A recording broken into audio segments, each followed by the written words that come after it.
सन 1942-43 में मैंने कबीरदास के संबंध में एक पुस्तक लिखी।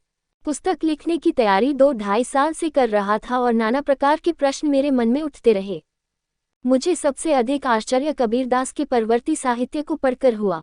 जिस धर्मवीर ने पीर, पैगंबर, औलिया आदि के भजन पूजन का निषेध किया था, उसी की पूजा चल पड़ी। जिस महापुरुष ने संस्कृत को कुपजल कहकर भाषा के बहते नीर को बहुमान दिया था, उसी की स्तुति में आगे चलकर संस्कृत भाषा में अनेक स्त्रोत लिखे गए और जिसने बाह्याचारों के जंजाल को भस्म कर डालने के लिए अग्नितुल्य वाणियां कहीं, उसकी उन्हीं वाणियों से नाना बाह्याचारों की क्रियाएं संपन्न की जाने लगी।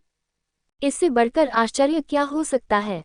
कबीर उपासना पद्धति में सोने का, उठने का, दिशा जाने का, तूबा धोने का, हाथ मटियाने का, मुंह धोने का, दातून करने का, जल में बैठने का, स्नान करने का, तर्पण करने का, चरणामृत देने और लेने का, जल पीने का, घर बुहारने का, चूल्हे में आग जलाने का, परसने का, अंचाने का तथा अन्य अनेक छोटे छोटे कर्मों का मंत्र दिया गया है।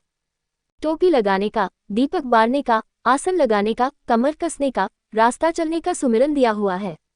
ये मंत्र बीजक आदि ग्रंथों की वाणियों से लिए गए हैं। आवश्यकतानुसार उनमें थोड़ा बहुत घटा बढ़ा लेने में विशेष संकोच नहीं अनुभव किया गया। वाणियां भी जरूरत पड़ने पर बना ली गई हैं। इस प्रकार दातून का मंत्र यह है: सत की दातौन संतोष की झारी, सतनाम ले घसो विचारी, किया दातौन भया प्रकाश, अजर नाम गहा विश्वास, अभी नाम ले पहुँचे आए, कह कबीर सब लोग सिधाया।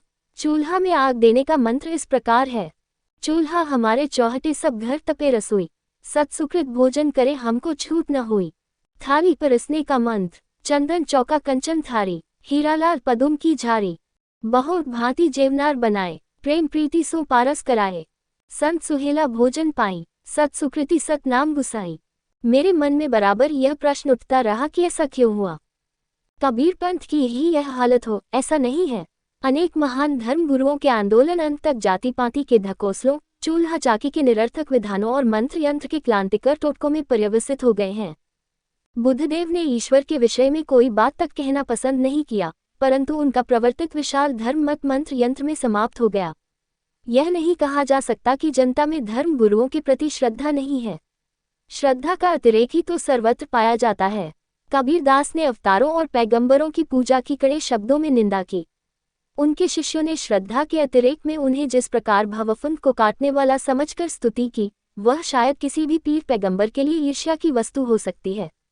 नमो आद ब्रह्म अरूप अनामा, भाई आप इच्छा रचे सर्वधामा, न जानामी कोई करे कौन ख्यालम, नमो हम कबीर कृपालु, तु ही कोटि कोटान ब्रह्मांड कीन हो, तु ही सर्व को सर्वदा सुख दीन हो, बसे सर्व में सर्वरूप दयालम, नमो हम कबीर कृपालु, सबई संत कारण तो ही बतावै, यही वेद ब्रयादि षट शास्त्र गावै, जपे नाम तेरी भजे जो त्रिकालम, नमो हम कबीर कृपालु, लह ज्ञान विज्ञान कैवल्यम पूर, महामोह माया रहे ताही दूर, लखे ताही उर्मे महाचित्तकालम, नमो हम कबीर कृपालु।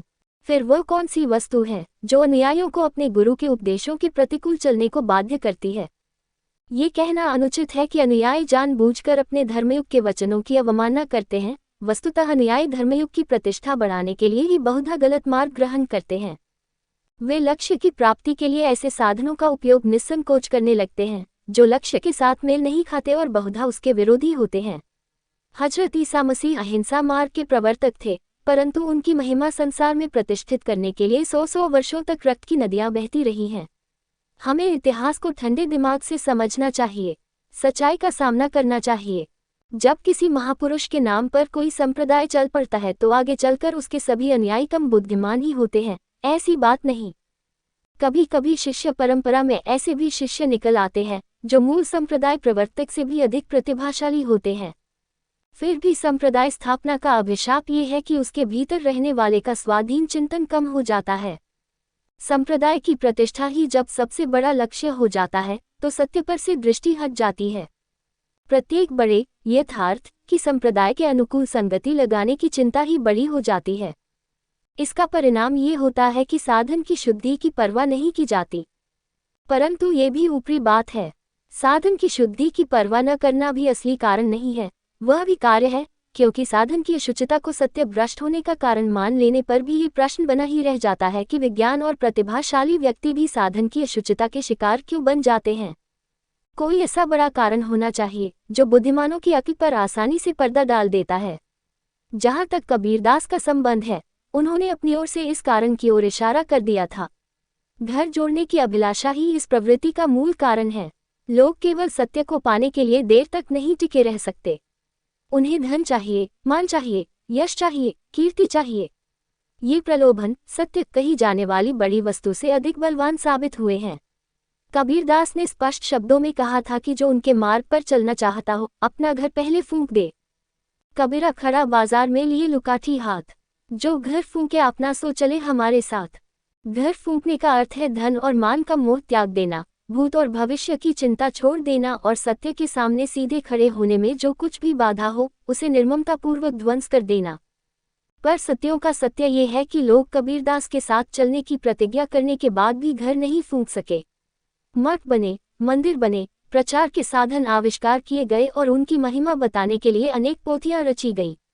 इस बात का बराबर प्रयत्न होता रहा कि अपने इर्द गिर्द के समाज में कोई यह न कह सके कि इनका अमुक कार्य सामाजिक दृष्टि से अनुचित है।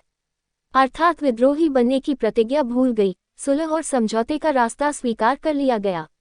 आगे चलकर गुरुपद पाने के लिए हाईकोर्ट की भी शरण ली गई। ये कह देना कि सब गलत हुआ, कुछ विशेष काम की बात नहीं हुई, क्यों ये गलती हुई। माया से छूटने के लिए माया के प्रपंच रचे गए, ये सत्य है। कबीर पंथ का नाम तो यहाँ इसलिए आ गया है कि ये बातें कबीरपंथी साहित्य पढ़ते पढ़ते मेरे मन में आई हैं, नहीं तो सभी महापुरुषों के प्रवर्तित मार्गों की यही कहानी है।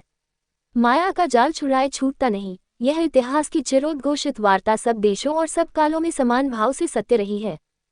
स्पष्ट ही मालूम होता है कि घर जोड़ने की माया बड़ी प्रबल है और संसार का बिरला ही कोई इसका शिकार होने से बच सकता है। इतनी प्रबल शक्ति के यथार्थ को उल्टा नहीं जा सकता, उसको मानकर ही उसके आकर्षक से बचने की बात सोची जा सकती है। स्वयं कबीरदास ने न जाने कितनी बार इस प्रबल माया की शक्ति के प्रति लोगों का ध्यान आकृष्ट किया है। ई माया रघुनाथ की बौई खेलन चली एरा हो, चतुर चिकनिया चुनी चुनी मारे काहू न राखे नेरा हो। मौनी पीर दिगंबर मारे ध्यान धरते जोगी हो, जंगल में के जंगम मारे माया किन्हू न भोगी हो। वेद पढ़ते वेदुआ मारे पूजा करते स्वामी हो, अर्थ विचारक पंडित मारे बांधे सकल लगामी हो। मैं जो कबीरपंथी साहित्य का अध्ययन करता गया, त्यों ये बात अधिकाधिक स्पष्ट होती गई कि इर्द गिर्द की सामाजिक व्यवस्था का प्रभाव बड़ा जबरदस्त साबित हुआ है। उसने सत्य, ज्ञान, भक्ति और वैराग्य को बुरी तरह दबोच लिया है।